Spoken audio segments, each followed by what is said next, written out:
باللہ من الشیطان الرجیم سورۃ التکویر مکیہ بسم اللہ الرحمن الرحیم۔ سورۃ تکویر مکی ہے۔ بسم اللہ اللہ تعالیٰ کے نام کے ساتھ میں شروع کرتی ہوں۔ الرحمن جو بڑا مہربان، الرحیم نہایت رحم فرمانے والا ہے۔ اذا الشمس اذا جب شمس سورج کی دھوپ کورت لپیٹ لی جائے گی، اذا الشمس کورت جب سورج کی دھوپ لپیٹ لی جائے گی، واو اور اذا جب نجوم ستارے انقدرت ماند پڑ جائیں گے یا میلے پڑ جائیں گے، اور جب ستارے میلے پڑ جائیں گے، واو اور اذا جب جبال پہاڑ سجرت چلائے جائیں گے، اور جب پہاڑ چلائے جائیں گے، واو اور اذا جب اشار 10 ماہ کی حاملہ اونٹنیاں اطلت چھٹی کر دی جائیں گی، وَإِذَا الْإِشَارُ اُطِّلَتْ اور جب 10 ماہ کی حاملہ اونٹنیاں چھٹی کر دی جائیں گی، واو اور اذا جب وحوش جنگل کے وحشی جانور حشرت مل جل جائیں گے، اور جب جنگل کے جانور حشرت مل جل جائیں گے، وَإِذَا الْبِحَارُ اور جب بحار دریا سجرت جھونکے جائیں گے یعنی جلائی جائیں گے، وَإِذَا النُّفُوسُ واو اور اذا جب نفوس نفسوں کے زوجت جوڑے بنا دیے جائیں گے، وَإِذَا واو اور اذا جب موعودۃ زندہ گاڑی گئی بیٹی سے سئلت پوچھا جائے گا، بِأَيِّ ذنب کس گناہ کی وجہ سے قتلت وہ ماری گئی،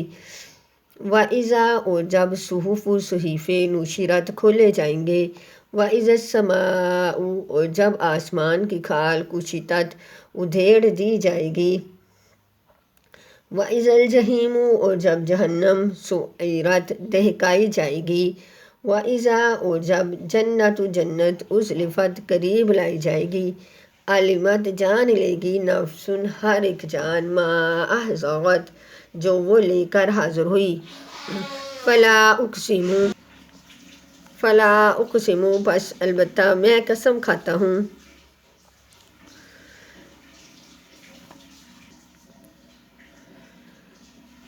کنس پیچھے ہٹ جانے والے کی، الجوار سیدھا چلنے والے، کنس چھپ جانے والے کی، واللیل قسم ہے رات کی، اذا عسعس جب وہ چلے یا جب وہ پھیل جائے، والصبح قسم ہے صبح کی، اذا تنفس جب وہ سانس لے، انہ بے شک وہ لقول البتہ بات ہے، رسول کی کریم عزت والے، ذی قوت قوت والا، عند ذی العرش عرش والے کے پاس، مکین درجے والا، مطاع اطاعت کیا گیا، ثم امین وہاں کا فرما بردار، وما صاحبکم اور نہیں ہے تمہارے ساتھی کو بمجنون کوئی جنون، وَلَقَدْ البتہ تحقیق رآہ دیکھا اس نے اس کو، بالافق المبین آسمان کے کھلے کنارے پر، افق کنارے پر، مبین کھلے، وما ہوا اور نہیں ہے وہ علی الغیب غیب کی بات بتانے پر بضنین بخیل، وما ہوا اور نہیں ہے وہ بقول الشیطان الرجیم بات شیطان مردود کی، فَأَيْنَ بس کہاں تذہبون تم بہکے جاتے ہو، ان ہوا نہیں ہے وہ الا مگر ذکر نصیحت ہے للعالمین جہان والوں کے لیے، لمن شاء واسطے جس کے چاہے، منکم تم میں سے، ان یستقیم یہ کہ وہ سیدھا رہے، وما تشاءون اور نہیں تم چاہتے، الا مگر ان یشاء اللہ یہ کہ چاہتے ہیں اللہ تعالیٰ، رب العالمین جو رب ہے تمام جہانوں کا۔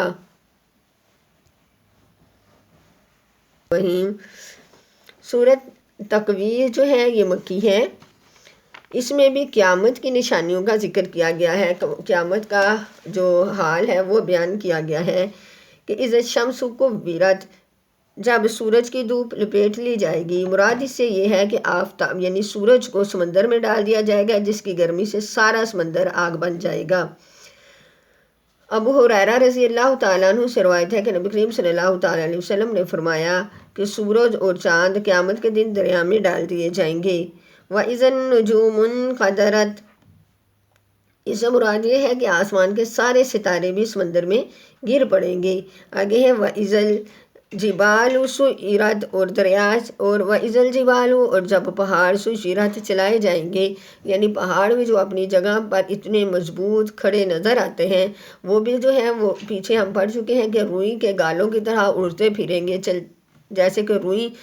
نرم و نازک ہوتی ہے، قیامت کے ہولناکی سے پہاڑ بھی ایسے ہو جائیں گے، اڑتے پھریں گے۔ وَإِذَا الْعِشَارُ عُطِّلَتْ اور 10 ماہ کی حاملہ اونٹنیاں چھٹی کر دی جائیں گی۔ جو عرب کی عادت کے مطابق ہے، یہ مثال دی کہ اوپر بھی جو ہے وہ عرب والوں کو ہی بتایا گیا، کیونکہ جو عرب کے لوگ تھے قرآن مجید وہاں پہ نازل ہوتا تھا، یہ ان کی ایک عادت تھی کہ وہ جب ادھر اونٹ زیادہ ہوتے تھے، لوگوں کے نزدیک جب اونٹنی 10 ماہ کی حاملہ ہو جاتی تو اس کو ایک بڑی دولت سمجھا جاتا، اس کے دودھ اور اس کے بچے کا انتظار ہوتا تھا، لہذا اس کی ہر وقت حفاظت کی جاتی، اس کے دم کے ساتھ لگے پھرتے، اس کو کبھی بھی آزاد نہ چھوڑتے۔ لیکن قیامت کی ہولناکی ایسی سخت ہوگی کہ اس کی بھی کوئی پرواہ نہیں کرے گا۔ وَإِذَا الْوُحُوشُ حُشِرَتْ اور جنگل کے وحشی جانور آپس میں مل جل جائیں گے۔ قیامت کی ہولناکی اس قدر شدید ہے کہ جانوروں جو ہے انسان جانوروں سے ڈرتے ہیں اور بعض جانور انسانوں سے ڈرتے ہیں، لیکن اس دن اس قدر شدید جو ہے ہولناکیاں ہوں گی کہ جو جنگل کے جانور ہیں وہ انسانوں کی طرف بھاگ آئیں گے، آبادی کی طرف، شہروں کی طرف بھاگیں گے۔ قیامت کی ہولناکی سے کسی کو کسی انسان سے کوئی ڈر نہیں لگے گا، اور انسان جنگلوں کی طرف بھاگیں گے، یعنی جنگل کے وحشی جانور اور انسان آپس میں مل جل جائیں گے۔ کسی کو کسی درندے سے خوف نہیں آ رہا ہوگا اور نہ کسی جانور کو کسی انسان سے آ رہا ہوگا، اس وقت ہر ایک کو اپنی پڑی ہوگی۔ وَإِذَا الْمَوْءُودَةُ سُئِلَتْ وَإِذَا الْوُحُوشُ حُشِرَتْ وَإِذَا الْبِحَارُ سُجِّرَتْ اور جب دریا سجرت جھونکے جائیں گے، جلا دیے جائیں گے، یعنی کہ اس کا مراد یہ ہے کہ دریاؤں میں آگ لگ جائے گی۔ دریا جو ہے اس میں جیسے کہ اوپر ہم نے پڑھا کہ آسمان سورج کو جو ہے وہ چاند کو دریا میں ڈالا جائے گا تو اس میں آگ لگ جائے گی، اس سے بھی مراد یہی ہے کہ دریاؤں میں آگ لگ جائے گی۔ وَإِذَا النُّفُوسُ زُوِّجَتْ اور جب نفسوں کے جوڑے بنا دیے جائیں گے، اس سے مراد یہ ہے کہ ہر انسان، ہر جماعت، ہر جو ہے عقیدے والے لوگ وہ اپنے اپنے اعتبار سے ان کے جوڑے بنا دیے جائیں گے، جماعتیں ایمان اور عمل کے اعتبار سے ہوں گے، کیونکہ ایک جگہ ہوں گے کافر ایک جگہ، مومن ایک جگہ، پھر کافروں اور مومنوں میں بھی اعمال کے اعتبار سے فرق ہوگا۔ اعتبار اس طریقے سے کہ کافر میں بھی مختلف قسم کے گروہ ہو جائیں گے اور مسلمانوں میں بھی گروہ عقیدے اور عمل کے اعتبار پر ہوں گے۔ حضرت عمر بن خطاب رضی اللہ تعالیٰ عنہ سے روایت ہے کہ جو لوگ ایک جیسے عمل کرتے ہوں گے وہ ایک جگہ جمع کر دیے جائیں گے، اعمال حسنہ ہوں گے یا برے اعمال ہوں گے۔ مثلا اچھے مسلمان، علم و دین کی خدمت کرنے والے علماء ایک جگہ، عبادت کرنے والے عابد یا جہاد کرنے والے غازی ایک جگہ، صدقہ خیرات میں خصوصیت رکھنے والے ایک جگہ، اس طرح بدعمال لوگوں میں بھی چور ڈاکو ایک جگہ، زناکار ایک جگہ، دوسرے خاص خاص گناہوں میں بھی شریک رہنے والے ایک جگہ۔ نبی کریم صلی اللہ تعالیٰ علیہ وسلم نے فرمایا کہ محشر میں ہر شخص اپنی قوم کے ساتھ ہوگا، اور یہ قوم جو ہے نسبی یا وطنی نہیں ہوگی بلکہ عمل اور عقیدے کے اعتبار سے ہوگی۔ نیک عمل کرنے والے ایک جگہ اور بد عمل کرنے والے دوسری جگہ ہوں گے۔ آگے ہے وَإِذَا الْمَوْءُودَةُ سُئِلَتْ جب زندہ گاڑی گئی بیٹی سے پوچھا جائے گا بِأَيِّ ذَنبٍ قُتِلَتْ کس گناہ کی وجہ سے وہ ماری گئی۔ وہ لڑکی جس کو زندہ دفن کر دیا گیا، جیسا کہ جاہلیت عرب میں ایک رسم تھی کہ لڑکی کو اپنے لیے موجب عار سمجھتے تھے اور زندہ ہی اس کو دفن کر دیتے تھے۔ اسلام نے یہ رسم بد مٹا دی اور اس آیت میں بھی قیامت اور محشر کے حالات کے بیان کرتے ہوئے یہ ارشاد فرمایا کہ جب اس شخص سے یا اس لڑکی سے سوال کیا جائے گا کہ اس کو کیوں مارا گیا، اس کو زندہ درگور کیوں کیا گیا، بظاہر الفاظ سے تو یہی معلوم ہوتا ہے یہ سوال خود اس لڑکی سے ہوگا۔ اس سے پوچھا جائے گا کہ تجھے کس جرم میں قتل کیا گیا، اور یہ بھی ظاہر ہو سکتا ہے کہ مقصد اس سوال کرنے کا یہ ہو کہ وہ اپنی بے گناہی اور مظلومیت کی خود فریاد کرے گی رب العزت کے سامنے، تاکہ اس کے قاتلوں سے انتقام لیا جائے۔ یہاں ایک مسئلہ پیش آتا ہے کہ بچوں کو زندہ دفن کر دینا یا قتل کر دینا سخت کبیرہ گناہ اور ظلم عظیم ہے، اور اس میں 4 ماہ کا حمل بھی گرانا اسی حکم میں آتا ہے، کیونکہ چوتھے مہینے میں حمل میں روح پڑ جاتی ہے اور وہ زندہ انسان کے حکم میں ہوتا ہے۔ اس طرح جو شخص کسی حاملہ عورت کے پیٹ کو پر ضرب لگائے یعنی مارے اور اس سے بچہ ساقط ہو جائے تو امت کا اس بات پر اجتماع ہے کہ وہ اس کو اس کا جرمانہ ادا کرنا پڑے گا، یعنی ایک غلام یا اس کی قیمت ادا کرنی پڑے گی اگر بچہ پیٹ کے اندر فوت ہو جائے، اور اگر وہ جو ہے وہ زندہ پیدا ہوا اور پھر وہ جو ہے فوت ہو گیا تو ایک بڑے آدمی کی جو ہے دیت کے مطابق اس کو جرمانہ دینا پڑے گا، ایک بڑے یعنی کہ بڑے آدمی کے مطابق اس کے اوپر اس کی عدیت واجب ہوگی۔ 4 ماہ سے پہلے کا جو حمل ہے وہ بھی اضطراری حالت کے علاوہ اس کو بھی گرانا حرام ہے، لیکن کیونکہ پہلی صورت میں ایک زندہ انسان آتا ہے اس لیے یہ صریحاً ایک قتل ہے۔ وَإِذَا السَّمَاءُ كُشِطَتْ، اور جب آسمان کی کھال کشطت ادھیڑ دی جائے گی،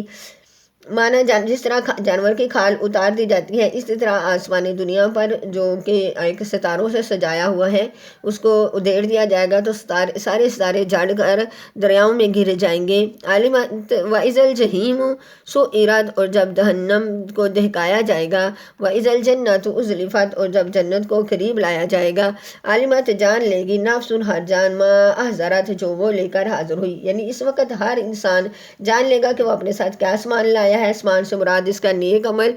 یا بد عمل ہی ہو سکتا ہے، سب اعمال اس کے سامنے آ جائیں گے جو دنیا میں اس نے کیے تھے،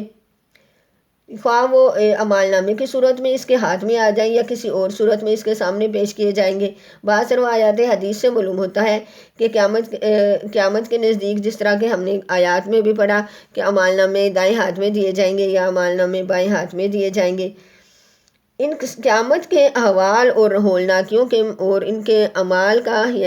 محاسبہ کرنے کے بعد اللہ تعالیٰ نے یہاں پہ کہ ہر ایک جان